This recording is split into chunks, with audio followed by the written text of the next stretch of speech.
Welcome, everyone. Welcome to Moorish Monday with Abdullah Il Talib Mosi Bey on Magnus Crystal's Pyramid, YouTube, and Moroccan Post Media YouTube. Welcome, everyone.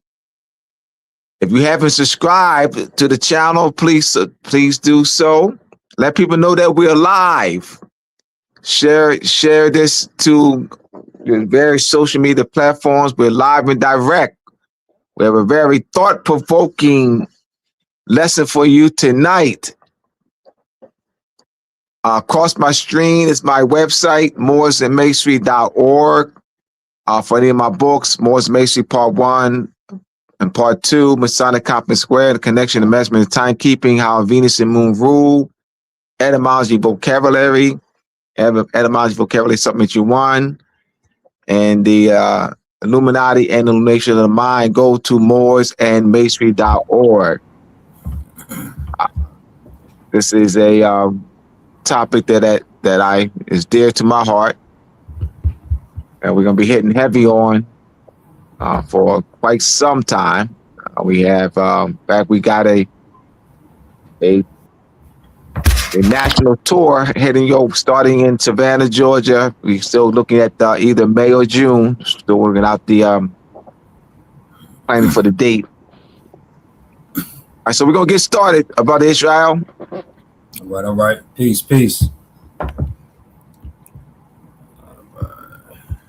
So, how national identity was reframed from Moorish nationality to Black racial category. The interconnection among nationality, sovereignty, and governance by Abdullah El Talib Mosi Bey, co-founder, curriculum developer, teacher of the Moroccan Post School of Government and International Law, founder and editor-in-chief of the Moorish Civil Letter newsletter, established in 1995, and the Masonic Gate newspaper, established in 2001. Thought-provoking question. Do our people choose to call themselves Black, or is it an international law act of subjugation, cultural erasure, / cultural genocide, / nationality stripping? Note, explain your answer. Put your answer in the chat. What say ye? Do our people choose to call themselves Black? Or is it an act of subjugation, an international law act of subjugation? Going to the chat now.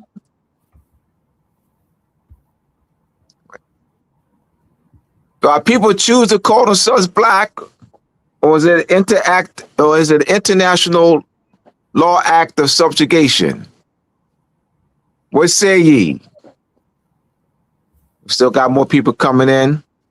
Mm-hmm. Where's Savannah? We're looking at the Savannah Convention Center.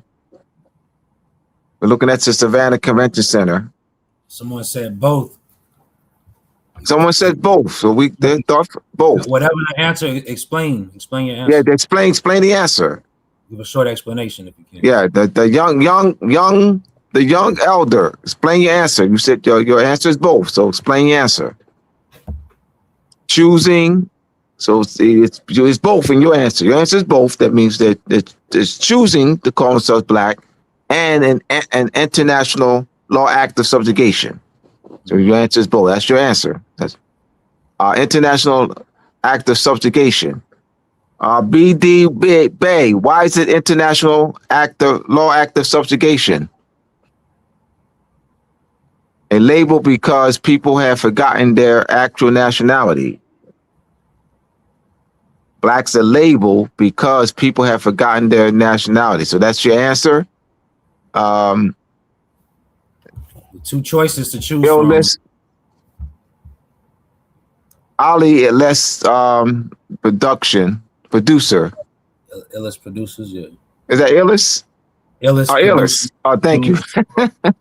I read the at as an A. I read at Illis producer.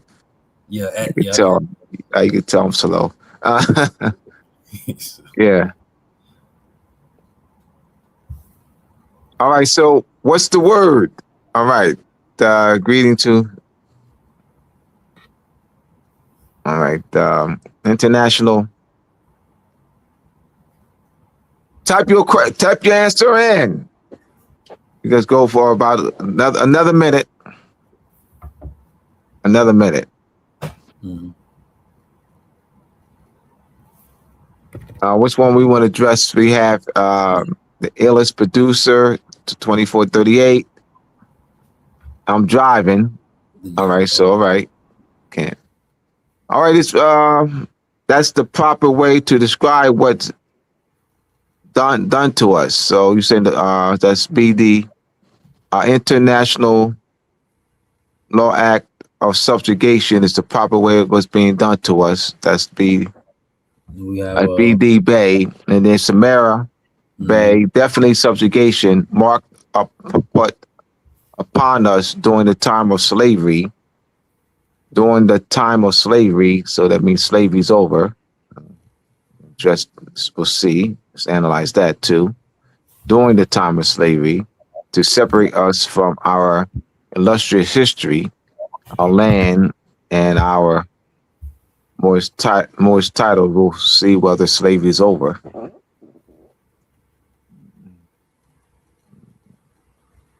All right. So how'd I get back here? Get the X. All right. All right. So let's address some of these.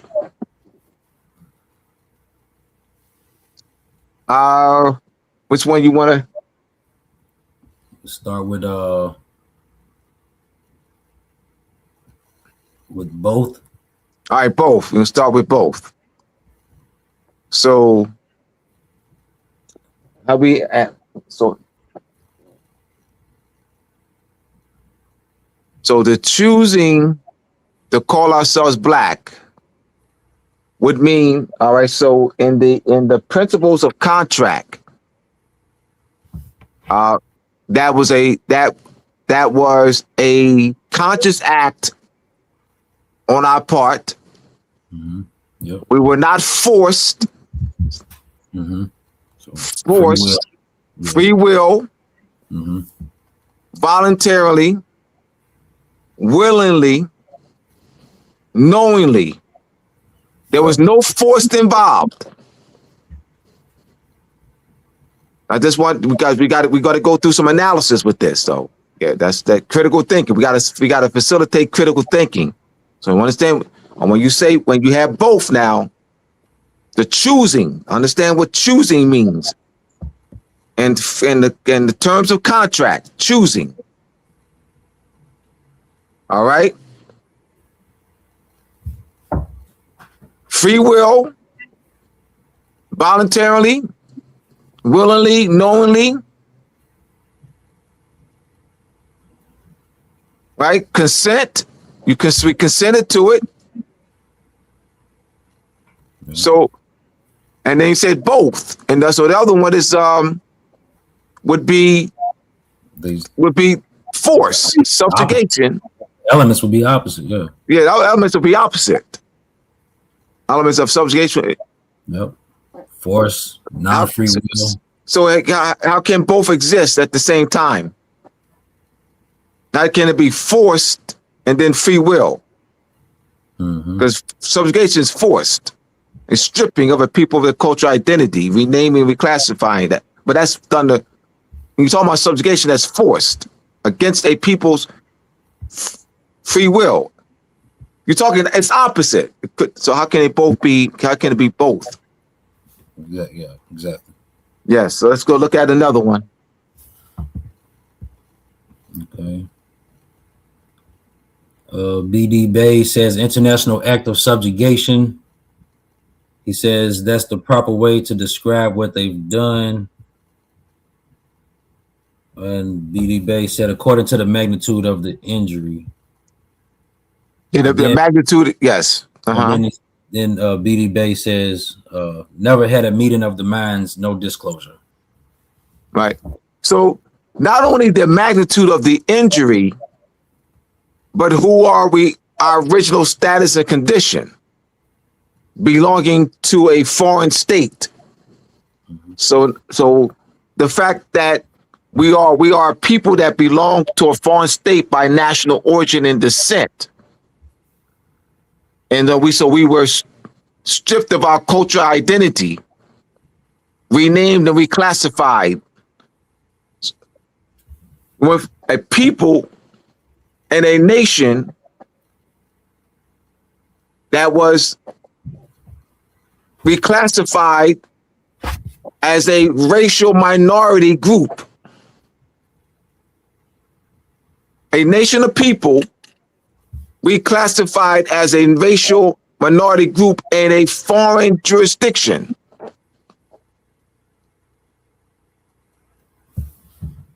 What else do we have? The young elder responded, said voluntary compliance. Voluntary compliance. With Chinese people voluntarily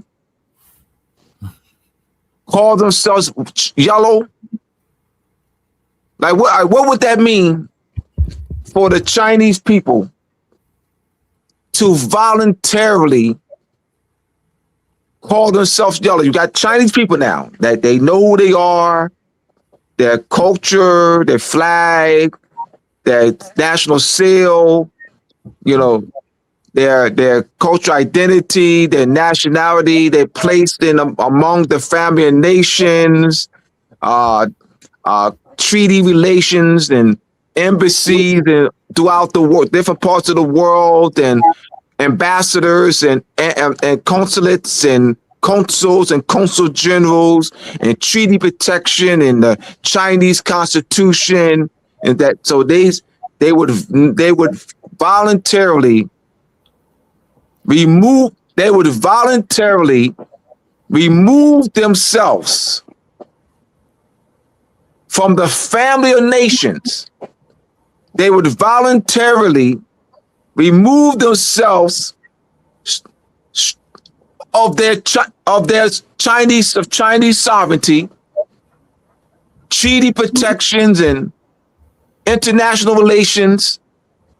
They would voluntarily dismantle their government structure, ending, all Chinese embassies and Chinese ambassadors and, consulates worldwide. They would voluntarily do that. Understand what you mean, voluntary consent. Right. I just don't want you critical thinking. We got to facilitate critical thinking. We don't want to just throw an answer out. Right. We want you to critically think about your answer. When you say that, do you know what that means?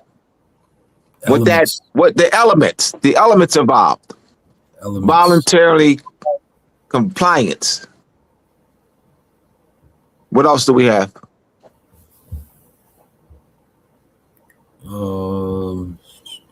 We can tackle. Okay, so We started with this because we want to get y'all wheels rolling. yeah. At Illis Producers 2438 said a label because people have forgotten their actual nationality.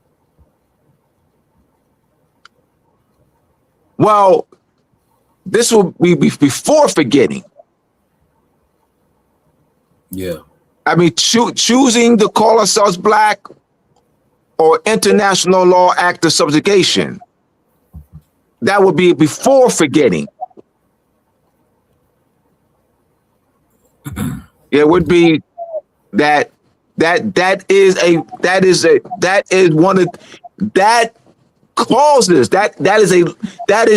long-lasting effect.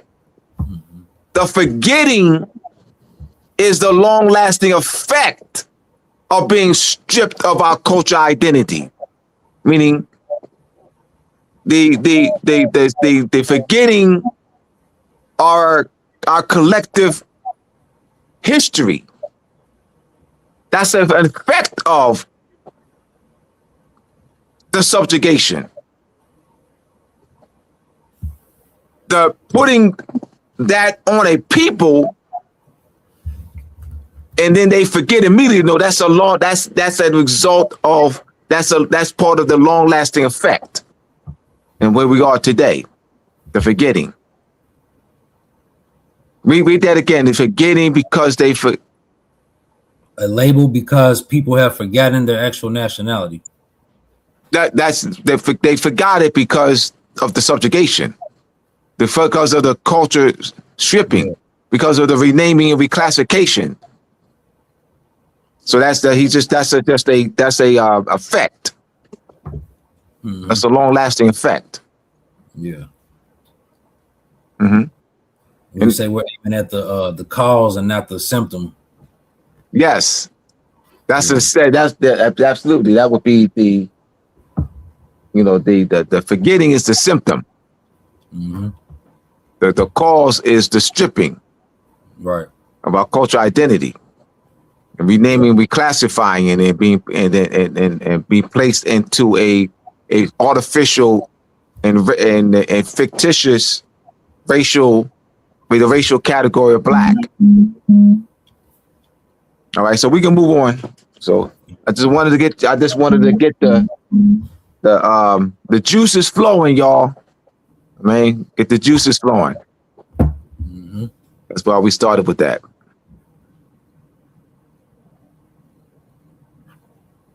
Let me read another one. Oh yeah, you got another one going? All right, yes. Samaria Bay 7923.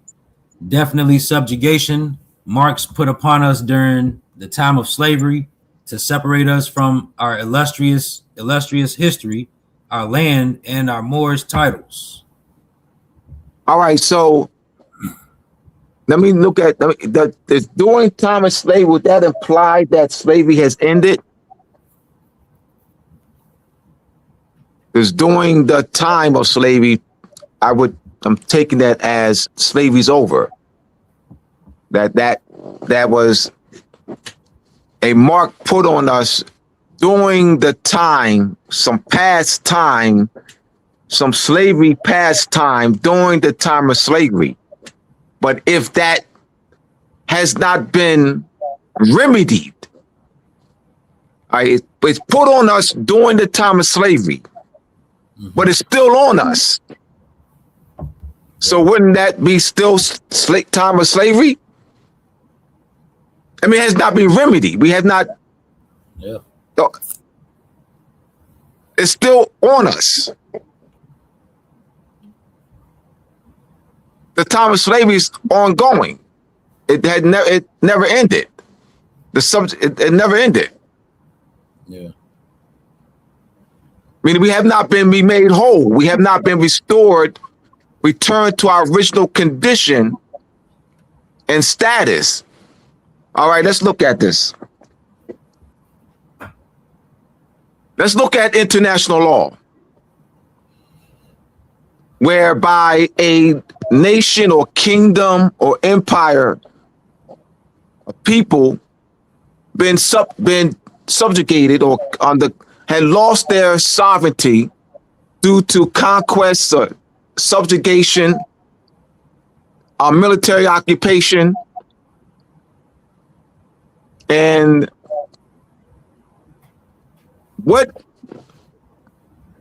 let's look at in international law. How are they restored though? In international law, if you look at a people lost they've been subjugated, but now they're free. They're no longer subjugated. They're now made whole. What does that look like? What are the elements? What are the elements of freedom? Let's look at international law. Let's look at situations where nations of people are put under conquest, and then they were able to recover their sovereignty, rebuilt their, restore their self-authority and self-determination. What does that look like? We don't need to make anything up. There's no making anything up. There's situations in history you can look at. They're looking at studying conquest, subjugation, What does that, and then that nation of people regain their sovereignty. What does that look like? What are the elements? What are the elements of freedom? What are the elements of regaining a people regaining their sovereignty? What does freedom look like? Let's look to a people who have lost their sovereignty. Look to that. Mm-hmm. What are the elements of freedom?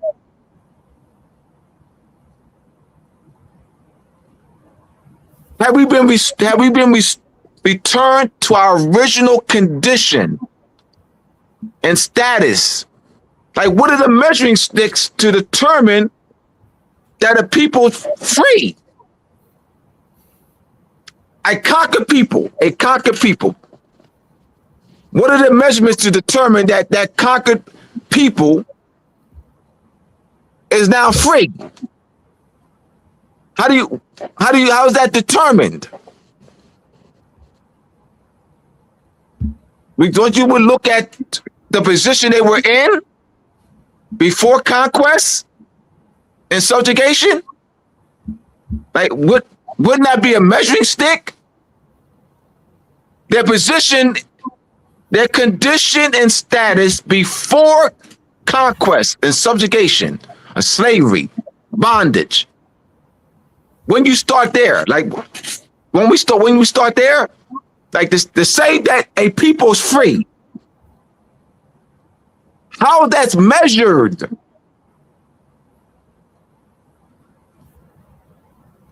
How are we measuring it? Oh, Emancipation Proclamation. So we're not measuring by our original status and condition. We're measuring by somebody, a foreign power saying it. We're measuring because our conqueror said it. We're measuring that the one who subjugated us said it. Yeah. That they determined, the one who subjugated us wrote out for us. They determined the conditions for us. The one who subjugated, we determined the conditions for us. Meaning that the measuring stick wasn't our previous condition and status.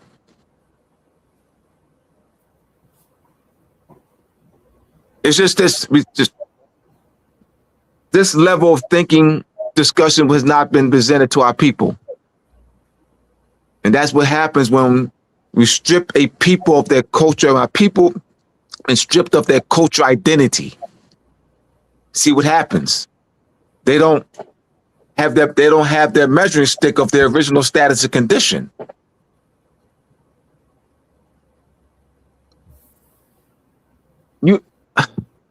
You know what it is, my brothers? We're scared.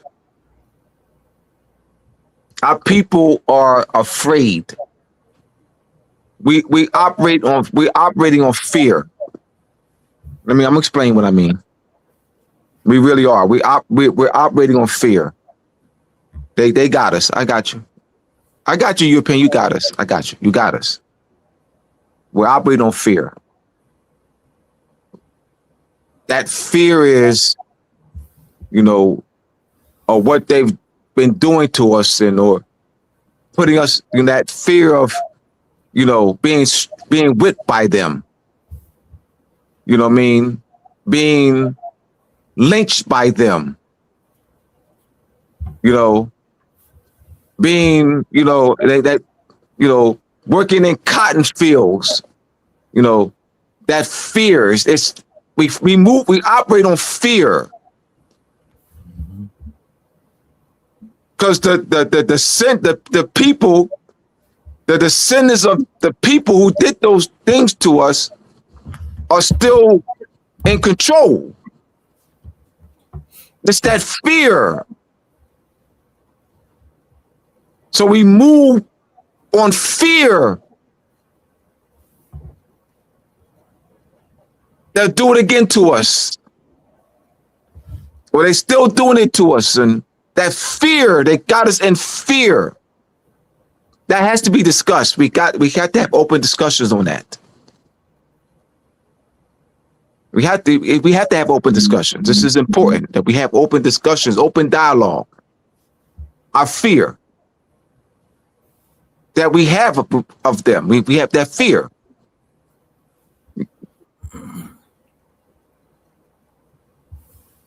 And then they continue to remind us. They continue to remind us when they knock us over the head with the bully goat stick. They continue to remind us when they do a Rodney King on us. They continue to remind us when they snatch us out of cars and beat us senseless. They continue to remind us. Let's talk. We got to. The best. Let's talk about it. Yeah. You don't think they're thinking that to keep us in check? You don't think they're thinking that they're conscious of doing those things, continue to do those things to us to keep us to keep us fearful, to keep us in check? Yes, they're conscious of that, of what they're doing. They don't need no more police training. They don't need no police training. You're an idiot, Abdullah. No, I'm not. Why don't they do it to Europeans then? All right. If they were snatching Europeans out of cars, if they was doing a Rodney King on Europeans too, then I'll say, oh, they need police training. Is it really about police training?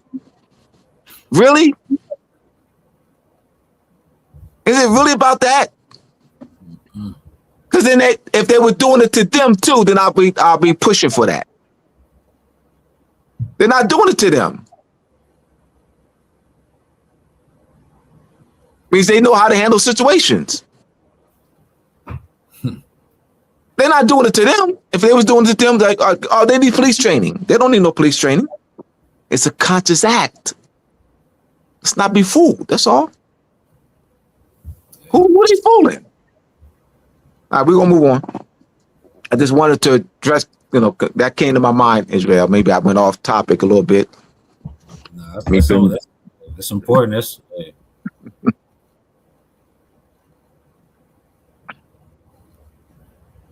give them something to think about. Absolutely. We are talking about subjugation too. Is this what? The symptoms. Absolutely.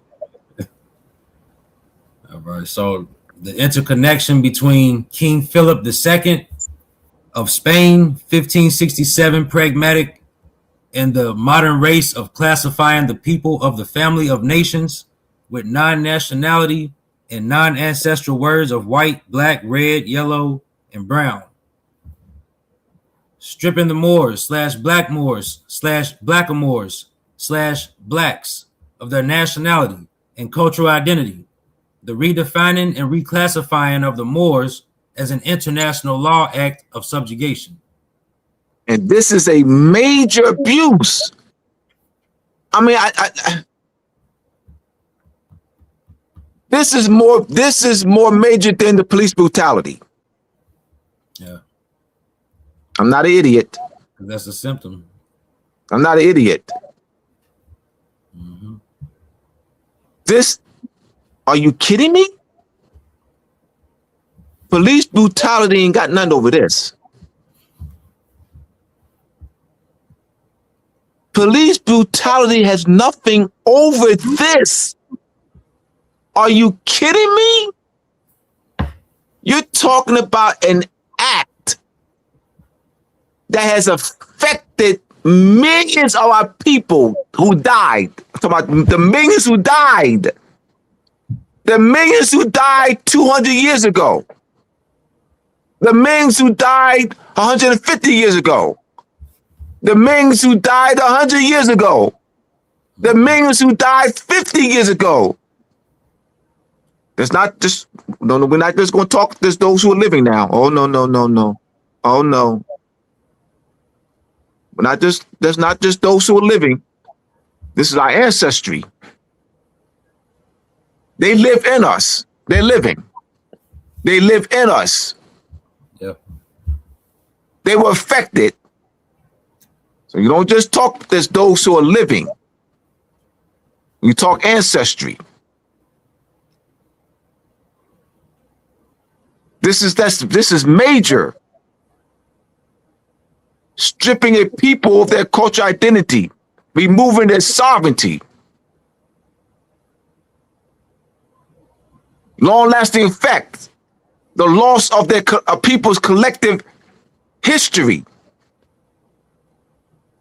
land right claims, position, humanity. That's dehumanizing. Loss of our humanity. Our place among the family and nations.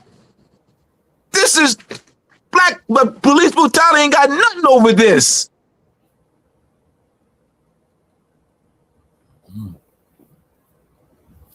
Continue, Israel. I just want to bring this. We gotta. This is. We gotta put it in its proper perspective. This is huge.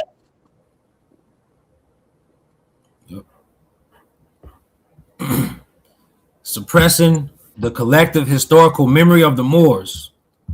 The 1567 Pragmatic, also known as the Pragmatica Sanción, was a royal decree issued by Philip II of Spain on January 1st, 1567, designed to forcibly assimilate the Moriscos, Muslims who had been forced to convert to Christianity, by systematically erasing their Moorish heritage.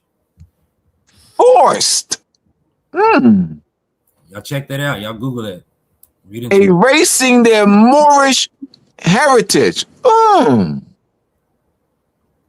And that Pragmatica, under different names, the elements of it was what? Enforced by France, applied by France and England and Portugal, and by the United States for over 200 years on us, under different names.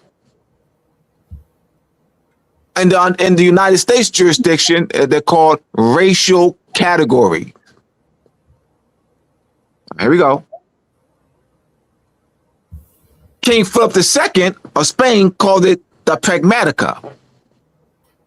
United States calls it racial category, black, colored, Negro. So see, I'm paralleling it. It's the same thing, just by different name.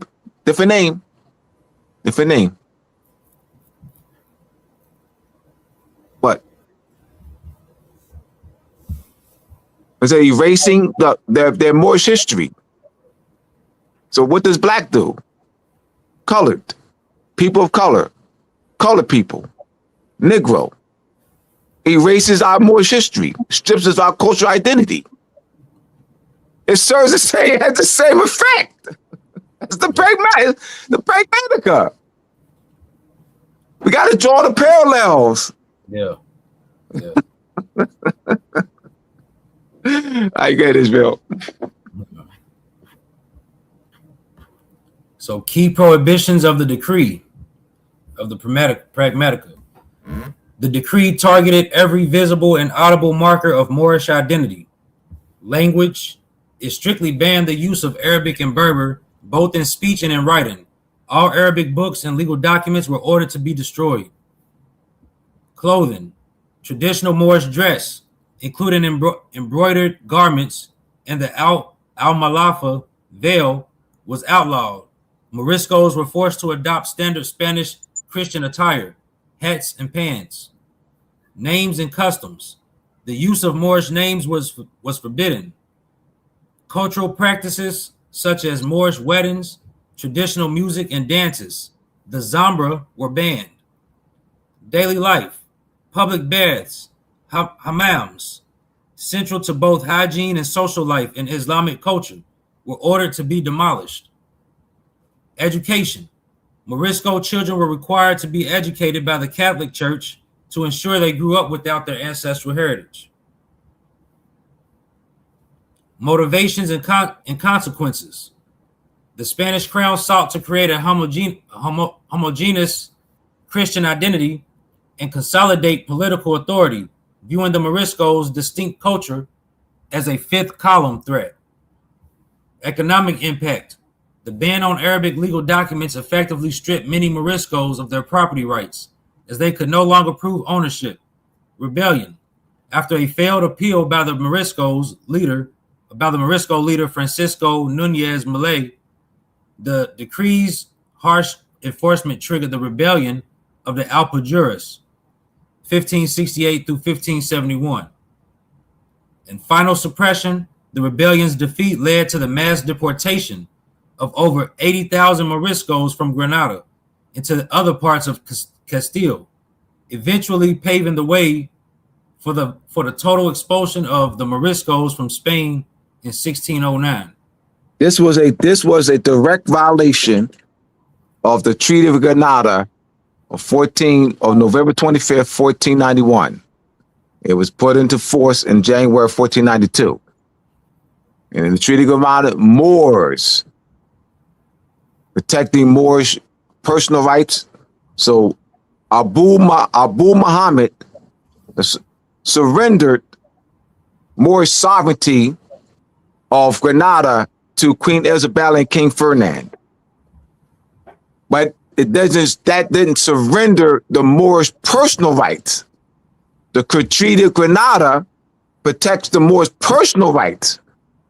Also has an extraterritoriality clause where Moors be judged under Moorish law. So stripping us of our cultural identity, removing the treaty protection of the Treaty of Granada.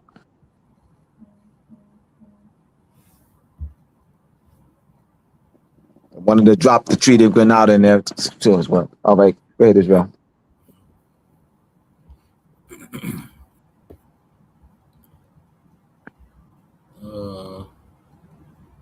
I could provide a detailed summary of Francisco Nunez Malay's memorial, which was the primary formal protest against this decree.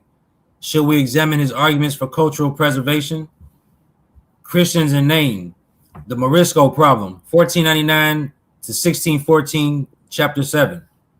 Cambridge University Press and Assessment. The Morisco problem and the politics of belonging in 16th century.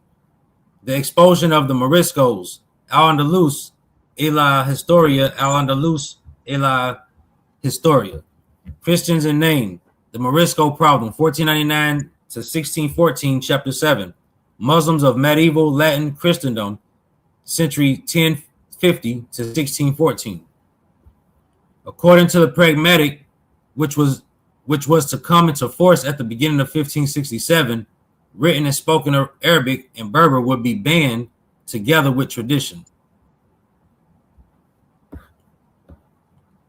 The European Shriners and European grottos / mystics maintained the stolen legacy and heritage of the Moors.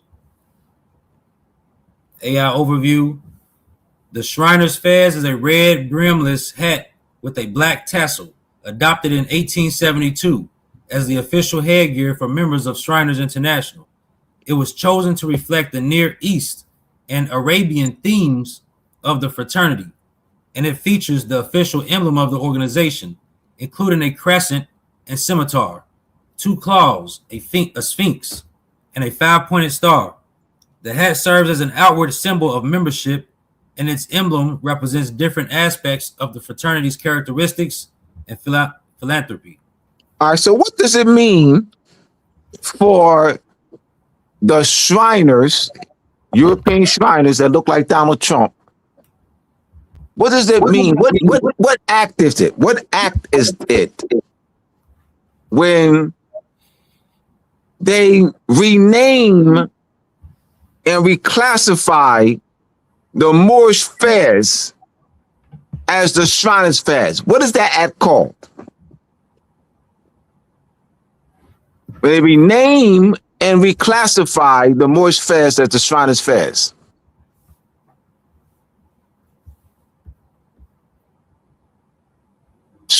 Stripping a people of their cultural identity, renaming, because this is renaming. Not only renaming a people, but this is culture bandit. This is culture theft. By renaming, they understand how they do it too. They renamed it the Shriners Fairs. Yeah. But follow me, conscious Moors. This is for conscious Moors. There are conscious Moors that will, like, what I have on and what Israel has on. Let's look what we have on. They'll say, the conscious Moors, they're conscious Moors now. Abdullah and Israel are wearing a Moorish fez. There are some conscious Moors. The picture that Abdullah and that the picture that's shown on the screen is a Shriner's fez. Let's critically walk with me. Let's walk with me. Abdullah and Israel are wearing a Moorish fez. The picture that's on the screen is a Shriner's fez and not a Moorish fez. Let's follow me now. This is remember, this is conscious Moors. We're not talking about no European Shriners now. Conscious Moors.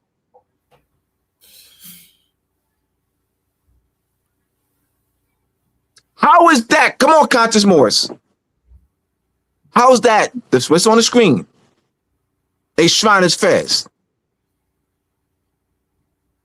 Talk to me. Come on, conscious Moors.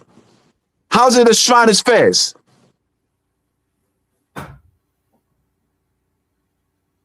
All right, Israel. I take your fez off your head and put a Moorish name. They use Moorish names. 206 shrine temples, Moorish names. Ancient Arabic order of the nobles of the Mystery Shrine, established in 1872. There's 206 shrine temples, European shrine temples in the world. They put what? A Moorish name. I take Israel's fez. I put a Moorish name. One of the Moorish names that the Shriners use, and I put that on Israel's fez. I put the Moorish scimitar, the crescent moon, and five-pointed star. It's now Shriners fez. I just wanted this critical thinking, Israel. We got it. Yeah. How's it the Shriners fez? How could it ever be? Ever? Regardless what name, whatever they put on it. How can it ever be a Shriners fez?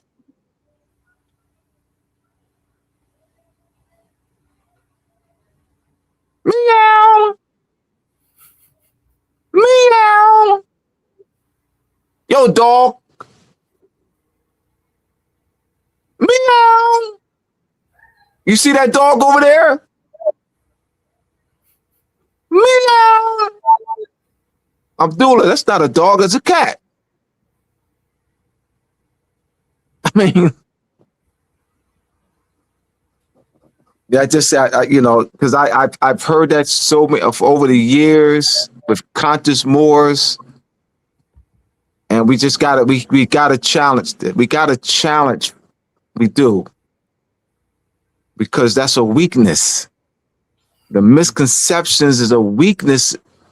misconceptions or weakness in this movement.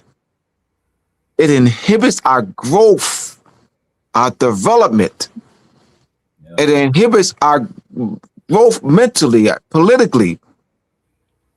It stunts. And that is not, this is just indicative of what about the lack, the misconceptions there. What? Critical, we have to stimulate critical thinking in this movement. We have to stimulate critical thinking among our people. That's conscious Moors and unconscious Moors. We'll go to the next one. I just wanted to take the time doing that because I mean, that is huge.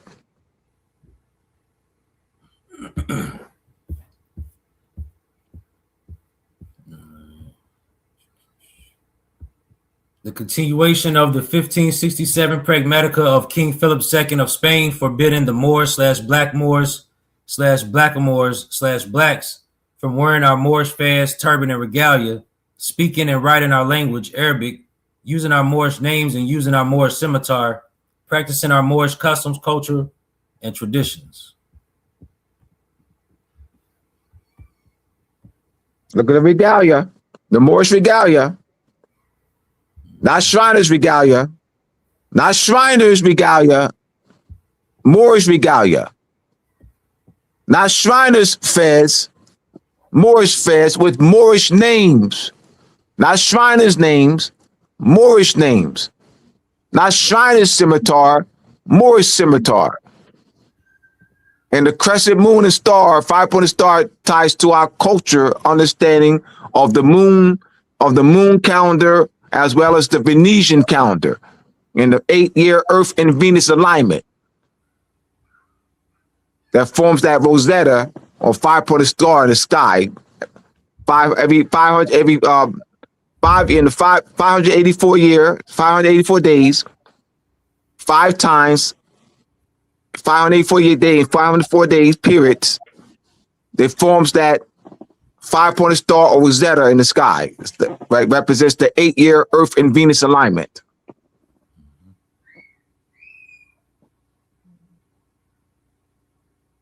You can read that, Israel. The Mummers Parade joined Zafar Grotto and Rafaz Club in custom for the 78th cartoon themed Mummers Parade. Walk or ride a float. Bring a float if you wish. Help promote the Grotto Foundation, giving kids candy and toothbrushes. And then guess what the symbol, the logo for that, they have a toothbrush in the form of with a Moorish fez. And they see the teeth. Yes. I think is that we can move on. Mm-hmm.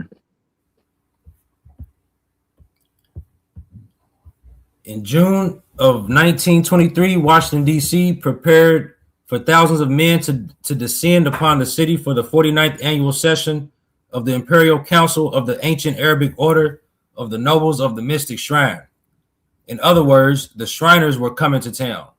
Over the course of June 5th, 6th, and 7th, the city would become a sea of fezes as thousands of Shriners took part in a number of different events throughout the city, including a parade down Pennsylvania Avenue, a massive concert at American League Park, and even an open invitation to overtake the White House by the president himself. In addition to being the president of the United States, Warren Harding was also a shrine noble and took part in many of the events and meetings held in D.C. throughout the convention. Photo source, Library of Congress.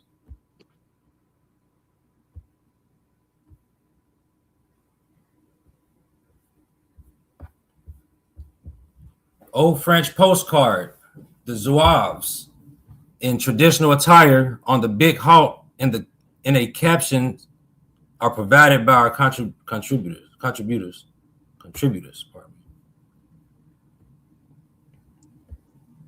Look at that Moorish garb, the labras, pantaloons. Mm-hmm.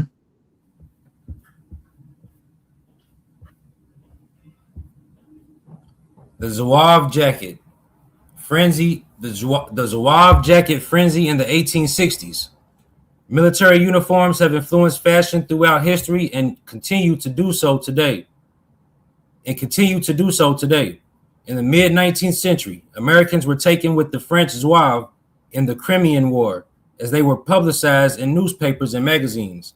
Americans were so enchanted by the Zouave that voluntary units for the Civil War modeled their uniforms after them, and women and children began wearing jackets and vests that mimicked the style.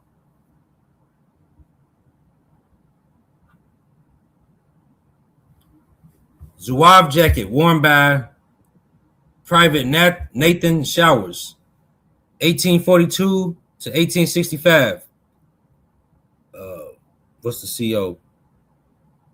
Company.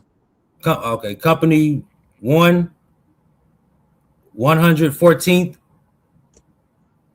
Pennsylvania Volunteer Infantry. Collis Zouaves, 1953.140.1A. Maryland Historical Society, gift of Mrs. R. Corbin Taylor. The original Zouave date back to 1831 in North Africa. A French battalion operating in Algeria to maintain their hold on the territory was made entirely of people from the North African tribe called the Zouawa. While the Zouave would eventually consist of only European men, the style of the uniform retained its Arab influence, consisting of billowing pantaloons, an embroidered waistcoat or jacket, and a fez.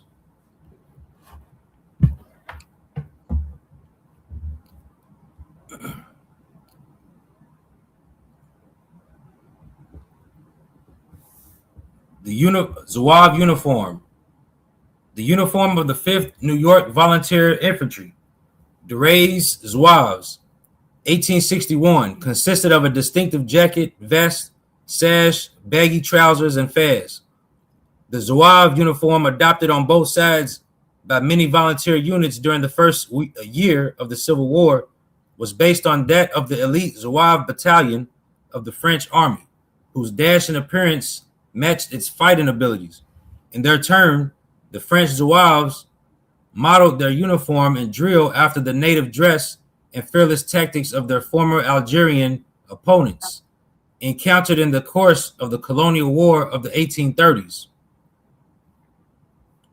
Division of the History of Technology, Armed Forces History, National Museum of American History, Smithsonian Institution, Barreen Center, transfer from the U.S. War Department. Question, y'all. Do the Europeans think we are inferior to them? Do they think we are inferior to them and that they're superior to us? The name came from what? Zouave came from what? So if people you think that are inferior to you, you're going to take their name, Zouave. And people who you think that are inferior to you, you're going to hijack their fares and pantaloons and jacket. Do they think that?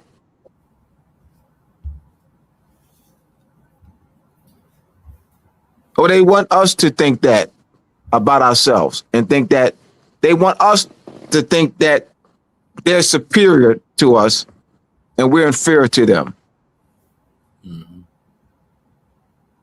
Why would you wear the clothing of an inferior people you think are inferior? I mean, it doesn't fit logically though. But we're not thinking logically because it's all emotional because we lack the knowledge. You continue.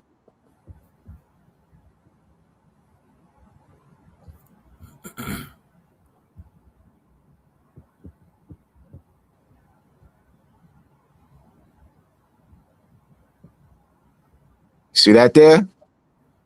Full Moorish regalia.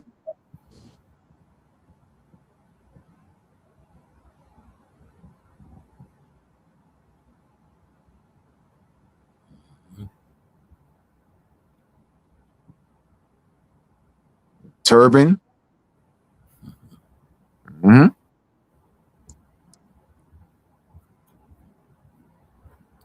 Deconstructing Moorish heritage and legacy, renaming the Moorish fairs to the Shriners Fairs and Grotto's Fairs. History of the Moorish Empire in Europe by S.P. Scott, author of Through Spain.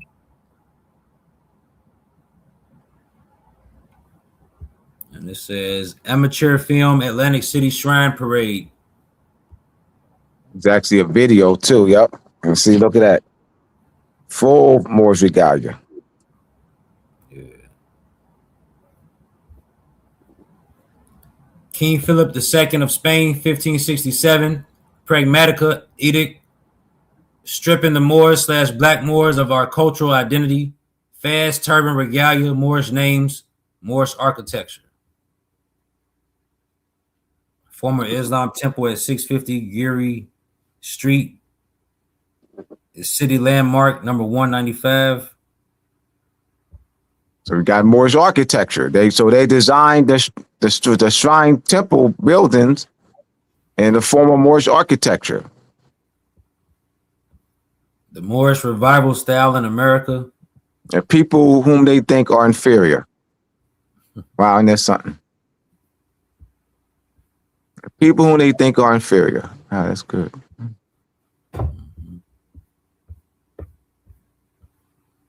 The people whom they think are inferior. Wow. Use their name. Hijacked their names and use them for the shrine temples.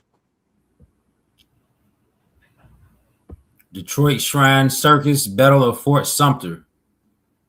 Thousands of Shriners celebrated.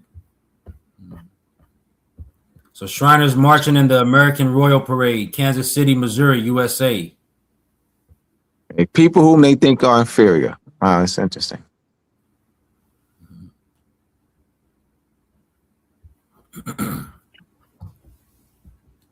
The people whom they think are inferior.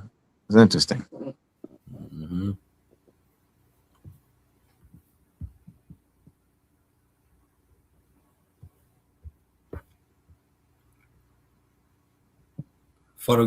Photography of 2012, July 4th.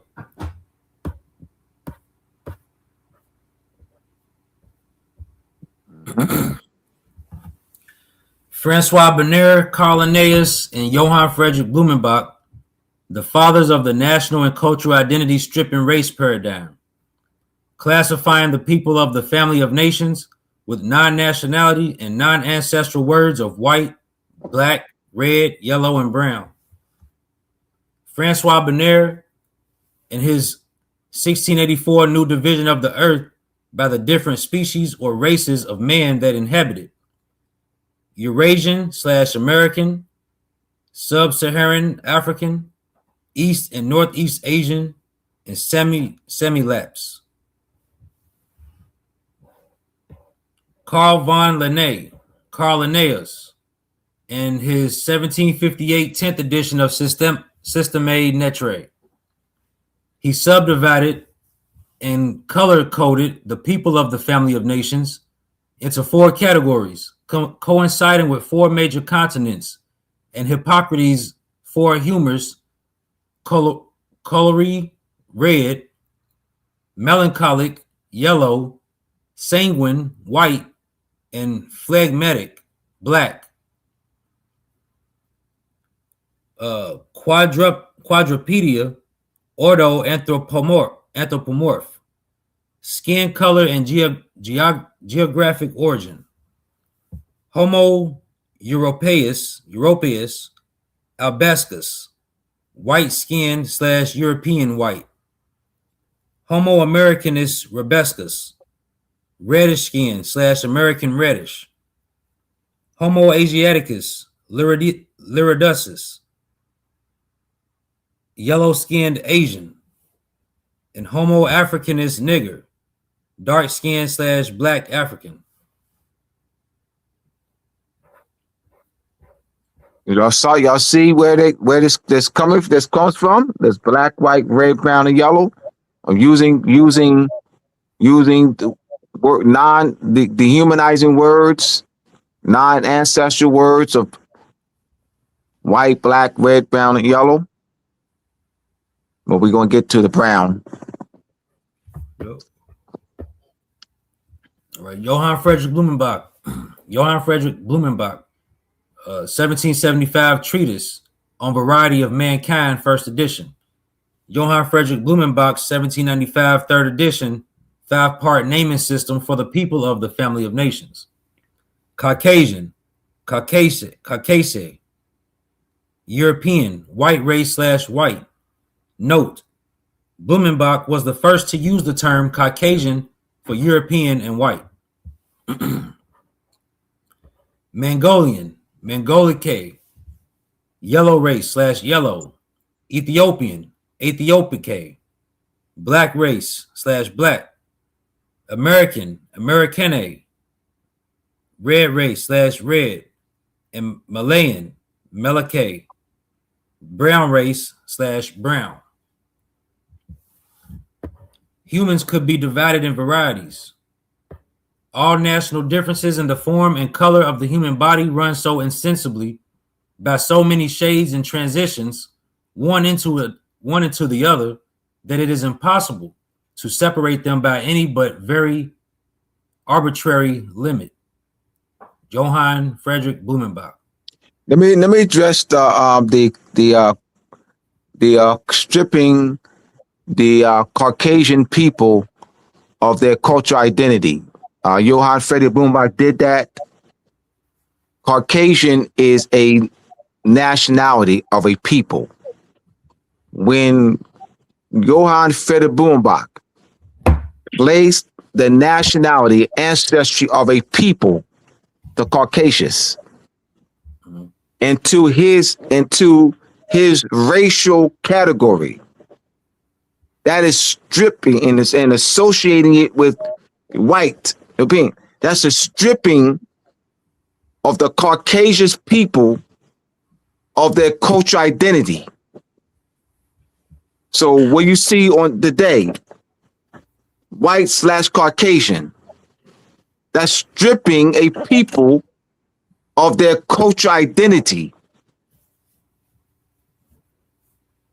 I like when we're called the sins of slaves. That's stripping a people of their cultural identity. Slave is an Eastern European nationality. So we to refer to us as descendants of slaves, that is stripping the people of Eastern Europe of their cultural identity. Does it mean that now? It never stopped meaning that. Does it mean that now? So a modern meaning takes precedence. Means that it's a cultural identity of a people. It's a nationality of Eastern European people. So it doesn't mean that now. It doesn't mean that. It means what now? Like, so you see that? I just wanted to drop that too, because that's stripping of people of their cultural identity.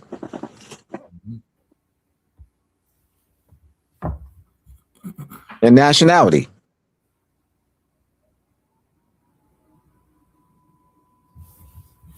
It's not white / Caucasian. It's not white / European. I mean, it's not white / it's not Caucasian / it's not interchangeable. That is a specific nationality of people.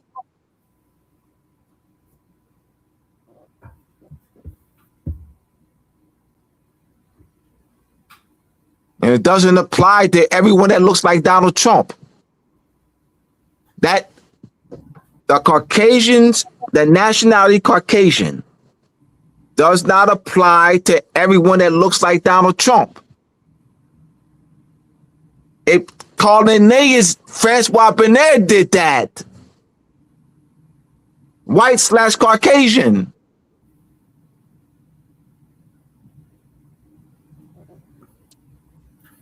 So we don't look at the origin of things. You continue, Israel.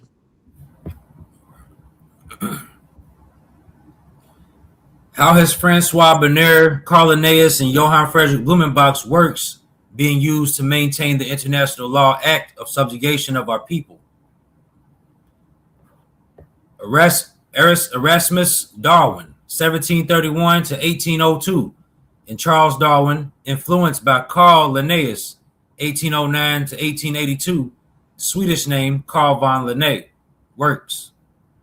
Carl von Linné, The Development of the Idea of Binomial Nomenclature. Imre Ukeson, at this website. All authors and affiliation. Volume 32, Issue 1. In his masterpiece, Systemae Naturae. In his masterpiece, Systemae Naturae, in 1735, he proposed a classification of mankind into 4 different races according to skin colors. These are Europaeus albicans, Americanus rubicans, Asiaticus fuscus, Africanus negriculus, Mueller-Wheel S. translated these definitions as whitish, reddish, tawny, and blackish, respectively. In the same article, Mueller-Wheel accounts the purpose of the Linné, why he classified human beings, and what he actually would like to do. According to his explanation, Linné aligns skin color or different physical features with characteristics that vary with environment or any other exogenous factors, and Linné was not interested in the races. His classification was based more on geographic regions. We well know that Charles Darwin, 1809 to 1882, one of the founder figures of the theory of evolution, which constitutes the main backbone of biology, was also aware of Linné's works and was deeply influenced by him. Linné's binomial nomenclature spread all over Europe rapidly. In England, Erasmus Darwin, 1731 to 1802, grandfather of Charles Darwin, was the first translator of Linnaeus's works from Latin to English. In addition to his grandfather's translations, Charles Darwin also knew Linnaeus's work in terms of his own botanical work. Darwin mentioned about Linné in his Opus Magnum, The Origin of Species. In his own words, expressions such as the famous one by Linnaeus, considering Darwin's theory of evolution by natural selection changed the position of man in the universe and its effect on human thought. Linnaeus's influence gains value once again in this respect. So you see that Carl Linnaeus influences Carl Linnaeus's work influenced Charles Darwin's and his grandfather. Yep. So common understanding meaning / common man's understanding of white applied in the United States jurisdiction from 1790 to 2025. How did the Europeans come to be classified as white and Caucasian in the United States? 79 Naturalization Act, United States Census, the Race and Ethnic Standards for Federal Statistics and Administrative Reporting, Directive Policy Number 15. Excerpt from Marion L. Smith's article entitled Race, Nationality, and Reality. Judges in different jurisdictions had different ideas of what constitutes whiteness. Many thousands of elected county judges across the nation simply relied on their common understanding of race, an understanding presumably shared by the local community.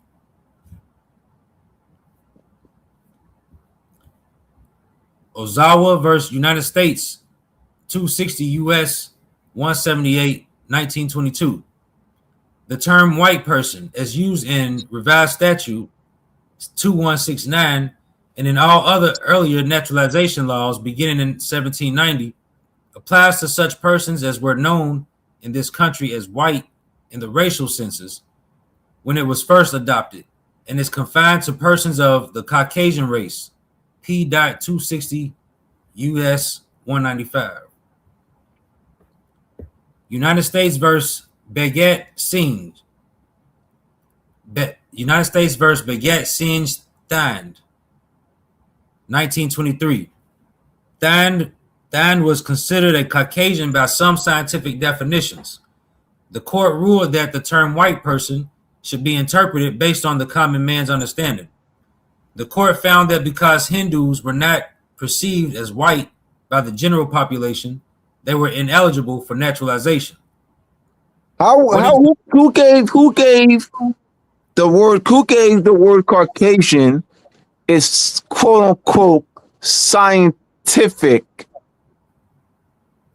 meaning? Scientific meaning. What is science? Who gave it this? How is then was considered a Caucasian by scientific definition? That's a nationality of a people.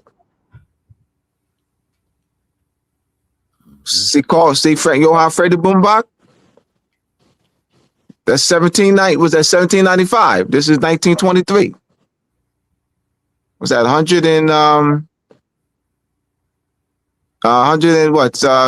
28 years.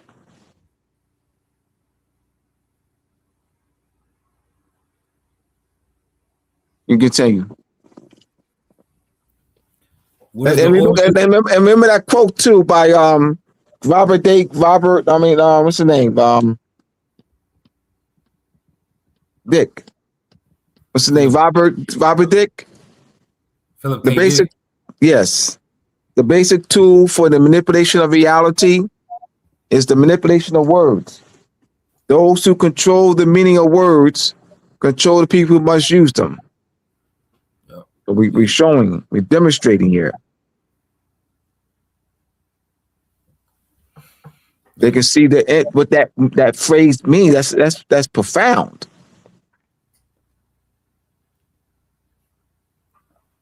Donald Trump's a white man.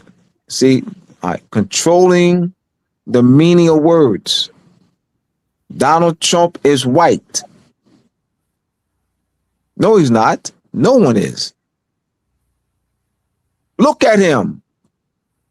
Cornelius. Here we go. Look at him. 1758, Systema Natura. Look at him. Dummy Abdullah. Look at him. See, 1758, Systema Natura, Cornelius. The basic tool for the manipulation of reality is manipulation of words. Those who control the meaning of words control the people who use them. Donald Trump is white. Look at him. See, 1758, Systema Natura. Today, Donald Trump is white. No, he isn't. Look at him. Now, my claim that he isn't. On what basis am I making a claim that Donald Trump is not white?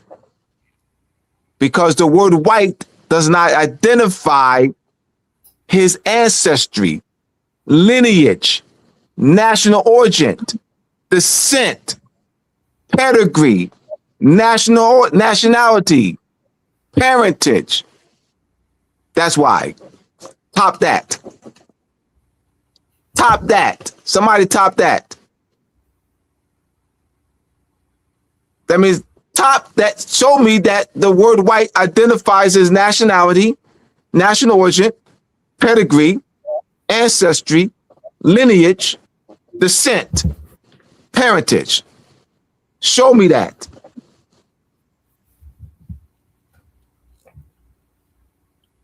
He's not white. No one is. Donald Trump is white. Let's look at the grammar. is the verb to be, existence, present tense, verb to be, existence. The word white does not identify the existence of any people. I mean, nationality does, national origin, ancestry, lineage, pedigree, descent. You didn't say he looks, you didn't say his complexion is that, you said he's white. It does, that's, is the verb to be, existence. We ain't gonna be called haters. How we doing it? Let's follow us, bro. Let's follow us. Let's follow how we doing it.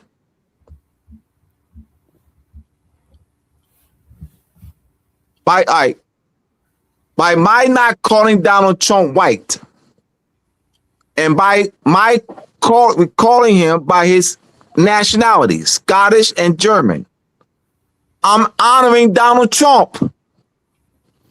Anyone who calls Donald Trump white, hear me out, y'all. Anyone who calls Donald Trump white is not honoring his ancestry.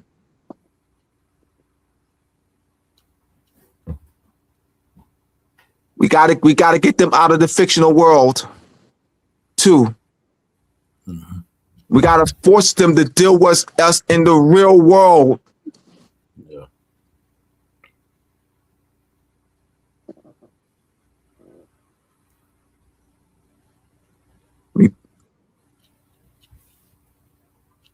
We continue, Israel.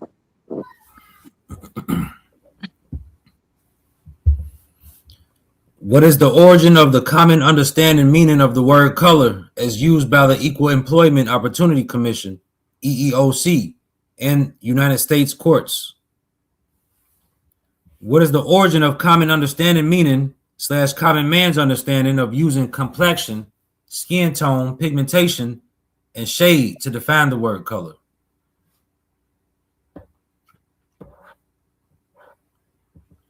What does race mean, Congress? Nationality or skin tone? Questions to stimulate critical thinking. Analyzing the constructive meaning and application of race in the United States jurisdiction. Number 1, what is the meaning of race in the 1790, 1980, 1990, 2000, and 2010 United States censuses? Number 2, what is the meaning of race in the United States Race and Ethnic Standards for Statistics and Administrative Reporting Directive Policy Number 15, implemented by the Office of Management and Budget in 1977? Number 3, is race determined by visually observing one's skin tone / skin color / complexion / pigmentation? Number 4, is race determined by one's ancestry, national origin, or descent? Number 5, what is the relationship between citizenship and race? Number 6, is black a nationality, skin color, or legal status? Number 7, is white a nationality, skin color, or legal status? Number 8, why does the word nationality not appear in the 1970, 1980, 1990, 2000, and 2010 United States Census? Number 9, why are nationalities such as Chinese, Filipino listed under the race question in the 1970, 1980, 1990, 2000, and 2010 United States Census? Number 10, are nationality and race synonymous and interchangeable? Number 11, are nationality and color synonymous and interchangeable? Number 12, why is the word nationality placed on forms used in the United States Immigration and Citizenship Office? And why is race instead of nationality used on the United States Census? Number 13, why are the words nationality and citizenship separated by a slash nationality/citizenship on forms used in the United States Immigration and Citizenship Office. Number 14, are nationality and citizenship synonymous? Number 15, are nationality and race synonymous and interchangeable? Number 16, does race relate to citizenship? Number 17, does race mean skin color, skin tone, does race mean skin color / skin tone / complexion / pigmentation? Number 18, does race refer to the geography of a nation of people? Number 19, does race refer to a nation of people's national origin, ancestry, consanguinity, or descent? Number 20, do the terms white and black denote the nationalities / national identities of two nations of people, such as Chinese, Nigerian, Dominican, English, French, etc.? And number 21, do the terms white and black refer to the United States? And the reason why you have 2010 census on there, 2020, I wrote these questions in 2012. These very questions, 2012. These questions are 13 years old. You know, and I got my managed. I got people who are now, grabbing. And my consciousness, I was still in the misconceptions then, but I had this understanding. So that this is the level I was on, my understanding. You know, I had already, the article Race, Nationality and Reality by Marianne Smith. I came across that article in 2010. So I understood the common understanding meaning. I came across that term in that article in 2010. So I'm loving this, to be able to pass this on, you know. And I taught this. This is not the first, but they didn't pick onto it. They didn't see the value in it. You know, Israel and the others are seeing the value in it. Yeah. Right. What is the meaning of the United States Supreme Court Justice Daniel's statement in the 1857 Dred Scott versus Sanford case in the context of international law? That the African Negro race never have acknowledged as belonging to the family of nations, that as amongst them there never has been known or recognized by the inhabitants of other countries anything partaking of the character of nationality or civil or political polity, that this race has been by all nations of Europe regarded as subjects of capture or purpose. Now, Jasmine Crockett, my dear sister, Congresswoman, she would refer to, she has a law degree. And I love the sister. She would refer to Justice Daniel as a white supremacist.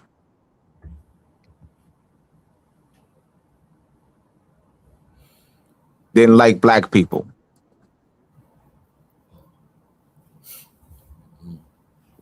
This is all right. This statement here by Justice Daniel is a correct statement. This statement here aligns with, because it's this statement here. All right, so let's look at it. Where is Justice Daniels off in the statement? That the African Negro race, let's stop there. So so Justice Daniel was a white supremacist. African Negro race. Having belonged to the family of nations? When? Negro, the word Negro is a Spanish word. Its function, its grammatical function in Spanish is that of an adjective. describing inanimate objects. Negro sabato, black shoe. Black is a modern English word. Its grammatical function in modern English is that of an adjective. Black shoe. What does it mean in context of international law for a state, i.e. United States, to classify a people as Negro, as a word, as the Spanish word Negro, with the grammatical function in Spanish, adjective, describing inanimate objects, and the modern word, modern English word, black, use its function in modern English, an adjective, and applying that, classifying a people and their records as that, under that category. What act is that in international law for a state, i.e. United States, to do it? In their policy, in their census, on job applications, registration forms, hospital records. What act is that known as in international law? Subjugation. Stripping a people of their cultural identity, renaming and reclassifying them. Removing the status that of a people and a nation to a racial minority category is subjugation.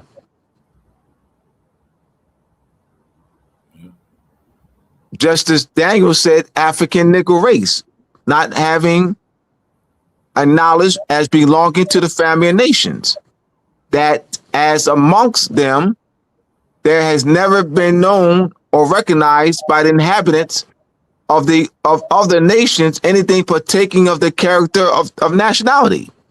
Where's he off? To make the claim that he's off is to what? The claim that we're Negroes. Is to push subjugation. Now let's read the next one. I added more to it. What does the following statement mean in the context of international law? Note, Abdullah L. Talib Mosey Bey added more to the statement. That the Moors have been acknowledged as belonging to the family of nations. That as amongst them there has been known or recognized by the inhabitants of other countries partaking of the character of nationality or civil or political polity. That Moors have been by all nations of Europe as a people of treaty, diplomatic, and consular relations. You see why they stripped us of our cultural identity and nationality? We can continue. Thought-provoking titles. Why they call themselves white. Why they call themselves white, a cover-up of nationality. Why they call themselves white, social engineering or self-identification. Why they call themselves white, skin color or social engineering. Why they call themselves white, maintaining the stolen legacy and heritage of the Moors. Why they call themselves white, burying the reality of nationality. Part 2, interconnection among nationality, sovereignty, and governance. How does nationality function as a political identity? What is the international law framework to addressing the subjugation of a people? How is the legal and political force of a people's nationality restored? How is a subjugated people's legal bond restored to their nation of national origin? How did the Moors slash Black Moors slash Blackamoors slash Blacks become a part of the United States legal system? What is the Moors slash Black Moors slash Blackamoors slash Blacks original status and condition?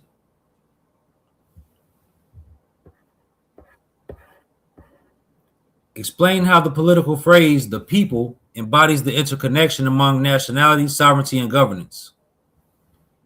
To remove a people's sovereignty through reclassification, a dominant government strips a population of its legal or political designation as a distinct people or nation.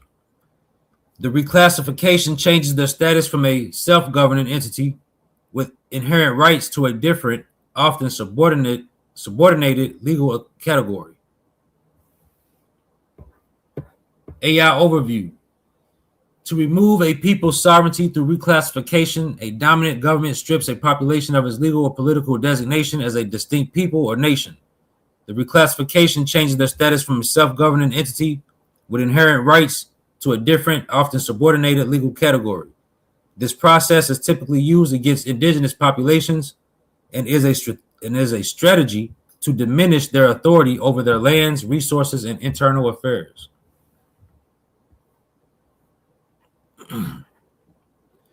How reclassification is used to remove sovereignty. Shifting from sovereign nation to minority. By recasting a distinct people as simply an ethnic or racial minority, a state can argue that they do not possess special inherent rights to self-governance. The rights of minorities under international and domestic law are often not as extensive as the collective right of a people to self-determination. Consequences of reclassification for sovereignty. The removal of sovereignty through reclassification has severe consequences for the affected people. Erosion of self-governance. It undermines the legal basis for a people to govern themselves, create their own laws, and manage their own affairs. Loss of rights in land. It can eliminate special rights guaranteed by treaty and open the door for the confiscation of traditional lands and resources. Limited legal resource. By changing their legal status, a government can restrict a people's access to justice and legal protections.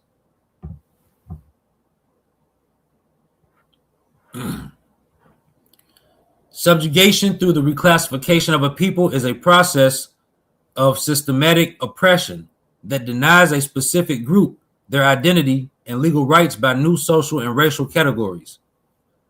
AI overview.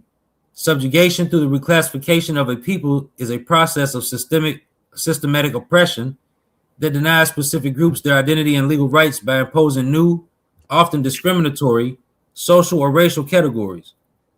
This administrative or social restructuring is a tool of control used to marginalize, dispossess, and exploit a targeted population. Methods of reclassification for subjugation. Racial and ethnic redefinition. Colonizing powers or oppressive regimes impose new racial frameworks that create or harden social hierarchies. This process often strips a people of their original identity and replaces it with a new, inferior one. An example of this can be found in the colonial foundations of the U.S. legal system, which used classifications to deny legal rights and protections to certain groups, such as indigenous and Black peoples. Imposed legal status. By legally reclassifying a people, a dominant group can deny them fundamental rights, exclude them from citizenship, or categorize them as a subordinate class. This legal process is often used to justify the seizure of resources, particularly land. Forced assimilation and erasure. Reclassification can be used to legally erase the identity of a population by forcing assimilation into the dominant culture. This can involve misclassifying people in official records like the census, church registries, and school records, as was done to many indigenous people in North America. The erasure of identity is a form of subjugation that harms families and distorts history. Consequences of reclassification. The subjugation of a people through classification can have severe and long-lasting consequences. It leads to the denial of rights and legal protections, the dispossession of land and other resources, the erosion of cultural identity and history, systemic oppression, including incarceration and other forms of violence. Sovereignty provides the legal and political frameworks that formally recognizes and institutionalizes a nation's identity through the creation of a nation state.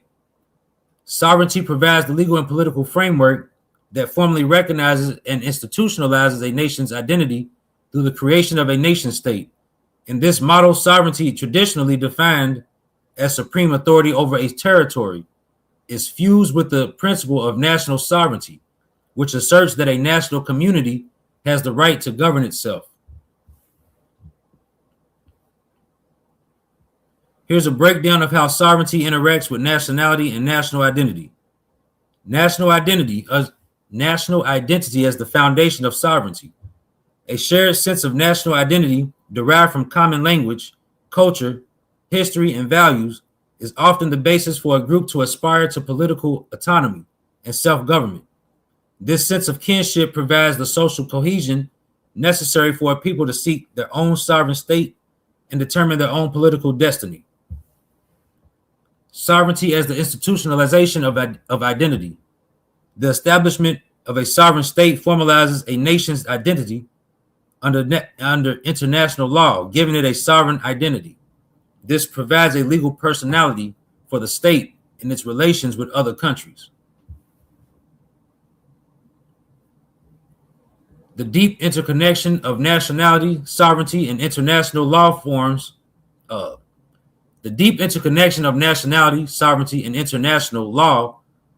the bedrock of the modern state system, establishing the framework for relations between states and defining the rights and duties of individuals.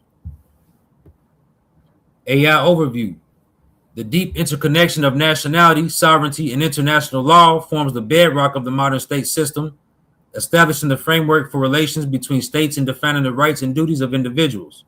While sovereignty grants a state the right to govern its population, international law sets boundaries on this power and increasingly emphasizes the rights of the individual, particularly regarding nationality. The link between sovereignty and nationality. Sovereignty defines nationality. The principle of state sovereignty gives each country the authority to determine who qualifies as a national.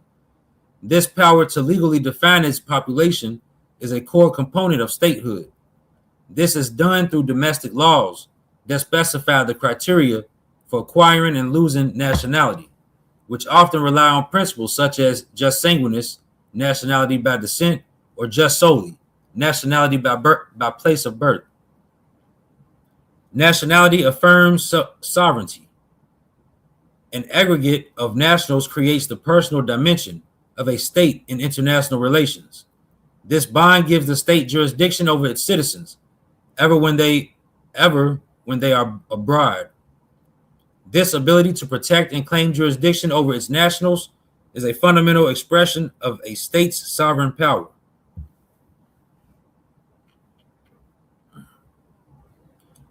How international law impacts sovereignty and nationality. While states have the right to set their own nationality laws, international law imposes important limitations on this sovereign power. This relationship has evolved significantly over time.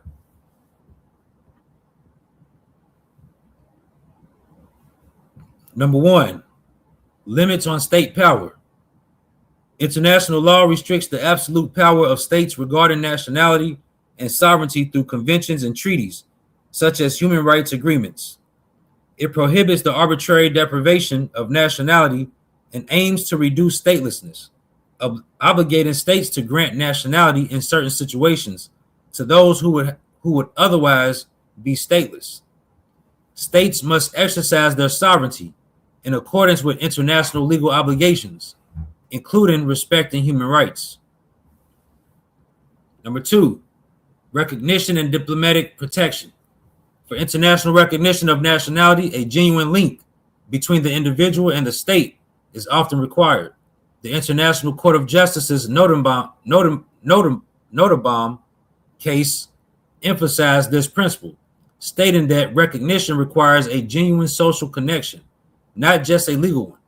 This genuine link is particularly relevant when a state offers diplomatic protection to its national whose rights have been violated by another state.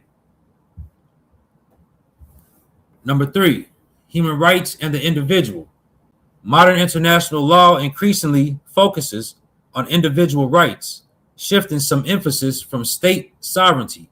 The Universal Declaration of Human Rights recognizes a right to a nationality as a fundamental human right. International human rights law protects individuals. International human rights law protects individuals based on their inherent dignity, not solely their nationality, placing obligations on states to protect everyone within their territory or jurisdiction, including foreign nationals and stateless persons. That's the end of that, brother. Oh, awesome. All right. Let's see if we have any questions. Let me see if I write to the comment. Got a lot of comments.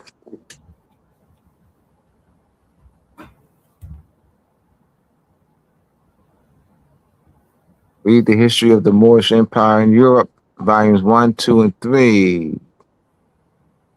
Cynthia L.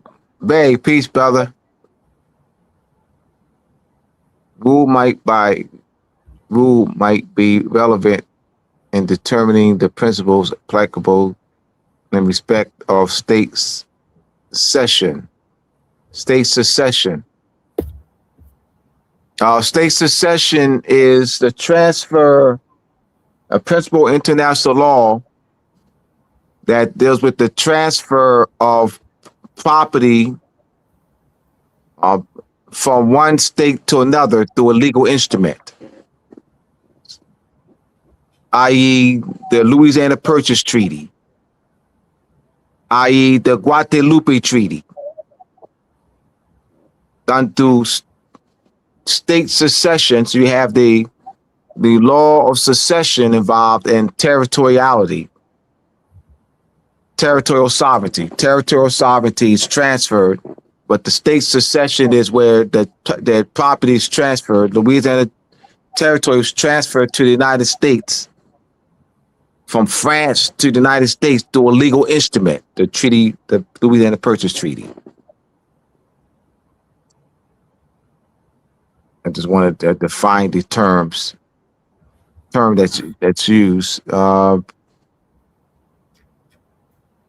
Mikael, do you think Blumenbach, Renier, Linnaeus were commissioned?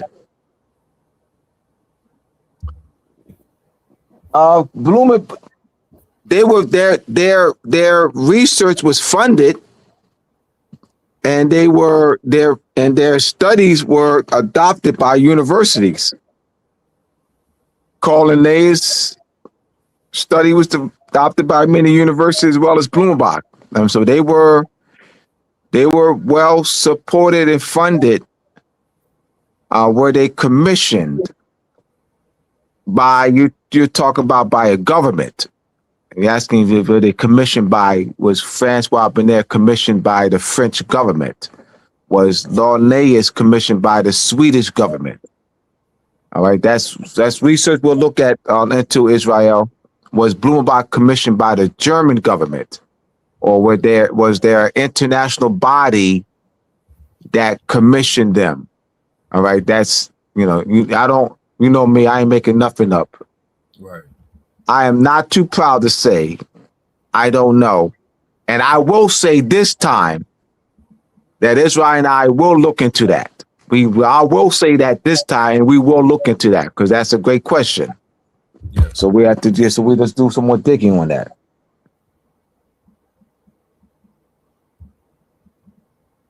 You see anything, Israel? I have a brother sent me a question to my phone. Oh yeah. Let me hear this. He said, how will we know how our culture?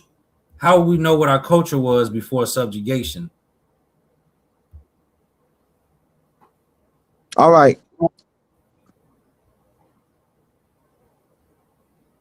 The word, if you look at, so it means how do we know who we are before subjugation?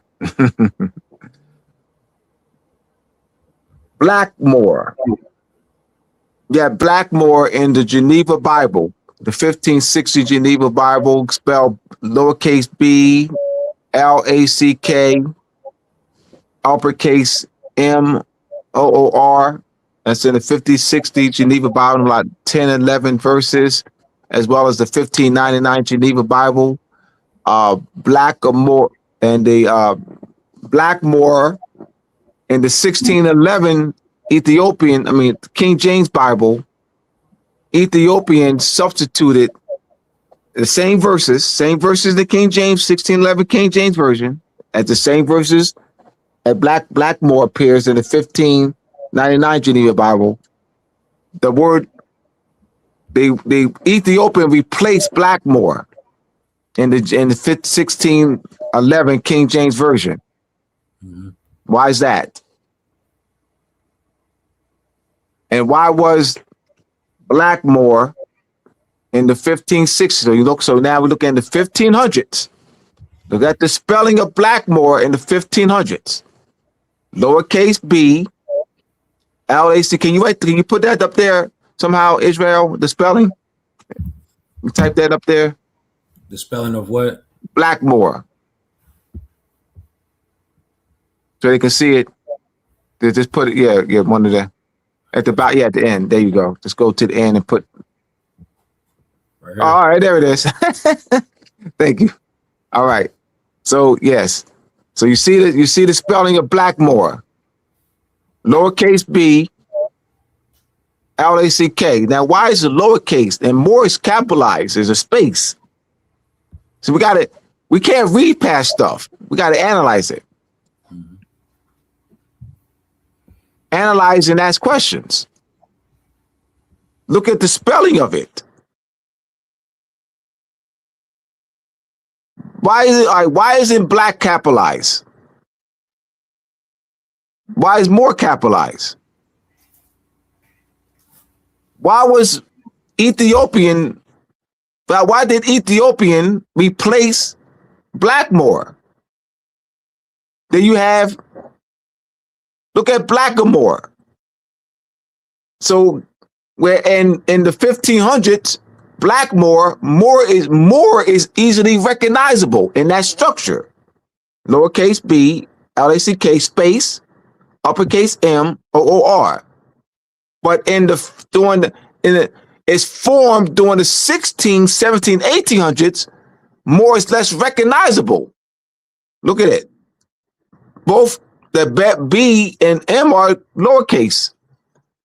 And Blackamore was used interchangeably with Negro and Ethiopian throughout the 16, 17, 1800s.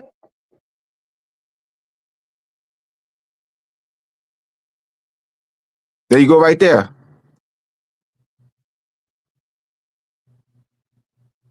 And then they removed more. A more to Blackmore to Blackamore to black. And then you have scholars say that there's no connection.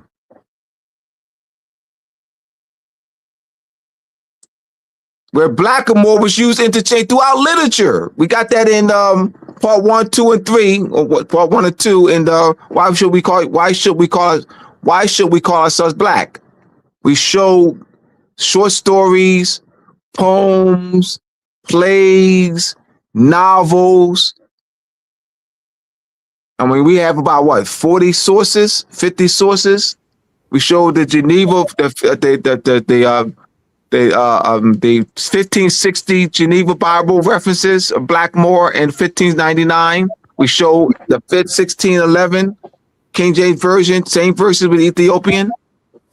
We got receipts galore.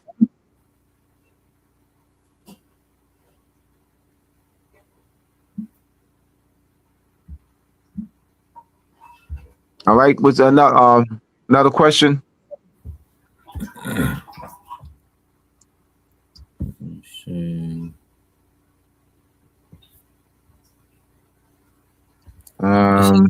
It is correct to say that the Moorish Empire already existed in the past, and it must revert to sovereignty to the family of nations. Looking for a question. That's a statement. That's that. I think that's. Maybe yeah. If it's existed in the past, so reverse that. That's up to us. We have an inherent right to self-determination. We have an inherent right to restore our mother. Absolutely. We got work to do. I mean, I know that you have, we have work to do, and we doing the work.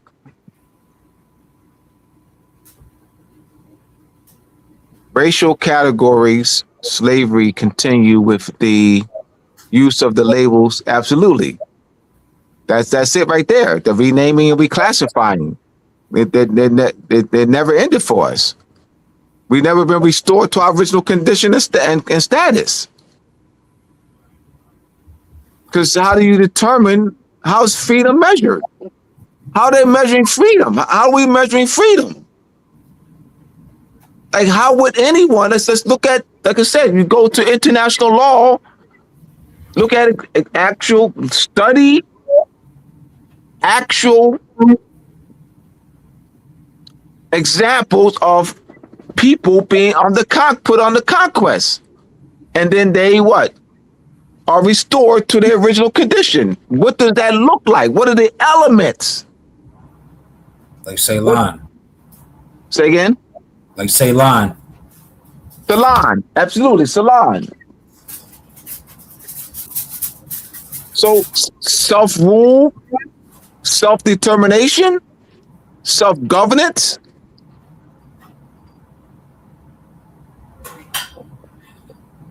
Are they still controlled by the people who subjugated them? Was part of subjugating them? The United States is one of the states that subjugated us, that's been subjugating us. France and Spain, but the United States has continued that for over 200 years. Yeah. Like, how are we free? We lack knowledge of who we are. We lack knowledge of international law. We lack knowledge of jurisprudence. We lack knowledge of political science. We lack knowledge of political philosophy. We lack knowledge of history. We lack knowledge of our culture. I mean, what do we know? Like, really, what do we know? With all these degrees, what do we know?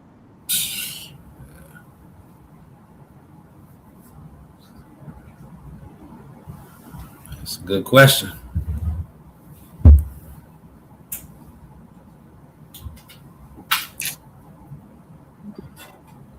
All that we know is benefiting the United States.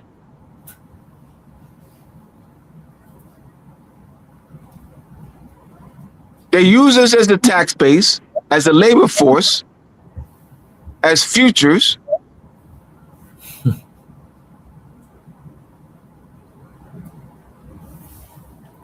They control our intellectual property.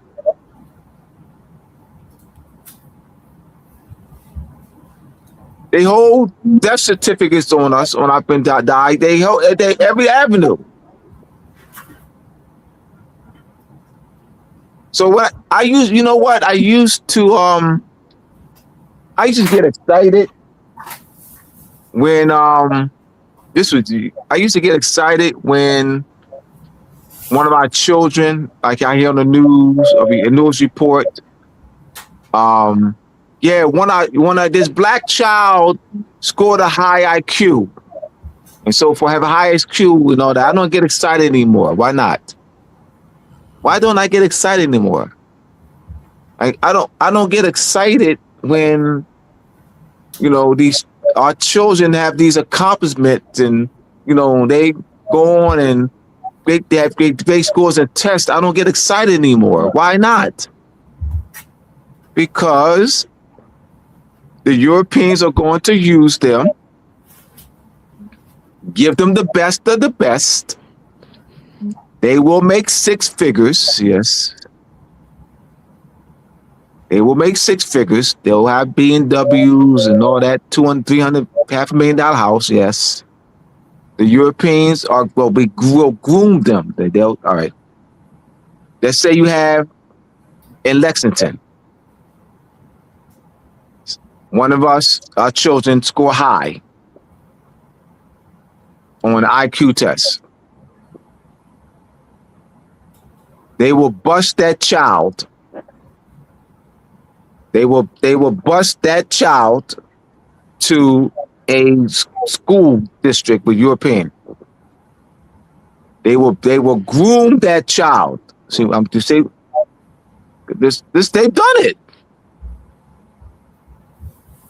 Why should I be? Why am I get? So I'm gonna get excited for what?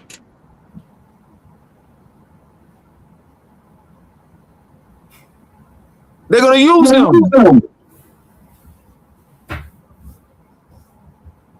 They're gonna benefit.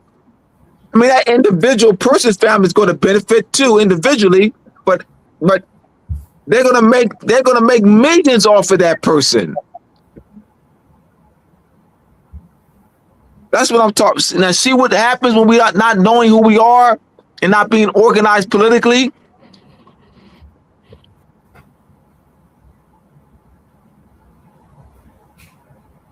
I remember one of my former co-workers said to me, brother from Ethiopia, that they take the brains out of Ethiopia. They take the brains. France took the brains out of Nigeria. That's what they do.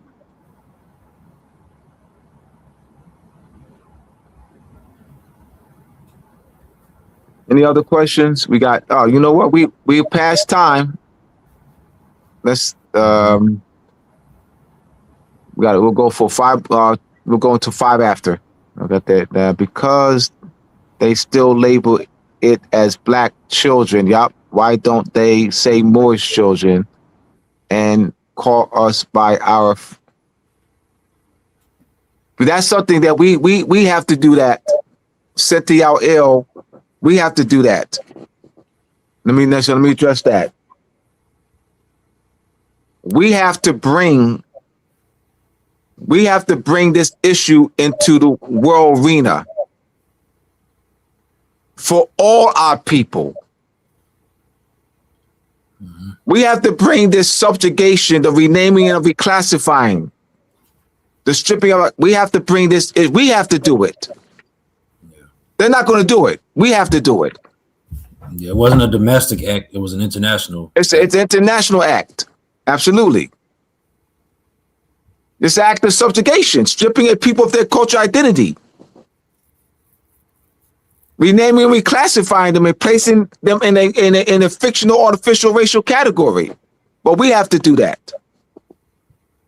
It's the violation of national and human rights laws. It's dehumanizing. It's culture genocide. Those are all international law acts. We have to do it. I put it in our hands. We got to put it, meaning not when I say we. hold on. I gotta qualify. Israel. Not just us. When I say we, I don't mean just Israel and myself. Oh, I'll be clear now. So when I say we now, no, you ain't gonna throw no. Oh no. We ain't, it ain't no tag we it. No, Yeah. You ain't gonna be no cheerleaders we don't need no cheerleaders. Don't cheer me on. Yeah, we don't cheer us on. Help us. Yeah. Don't cheering us on. Oh no, we ain't. I gotta be clear on we now. Hey, no. So they will do. No way. Yep. All right, so we're gonna close out. Thank y'all for riding with us mentally. I trust that this elevates y'all. Yeah. Israel and I will be creating quite a few charts. We're gonna be creating quite a few charts to convey this concept. Israel's gonna put in the flow chart, the coordinates, France up in there coordinates. Johan Fennerbumba, he'll have that flow chart. You'll have that done by the end of this week or next week, Israel, and put that in the flow chart. And there's gonna be many other charts that we're gonna, because we have to reach out to. We got to reach out to unconscious Moors. We have to develop lessons for y'all, conscious Moors, to help us educate unconscious Moors. So that's what we're gonna be doing. So the flow charts, the diagrams, webs. If you have any ideas of in a flow chart, different webbing, so we're gonna be developing a lot of them, right? So over the next 4 or 5 months. All right, so once again, my website, mooresandmasonry.org. All right, I'll see y'all next week. Peace, everyone. Peace.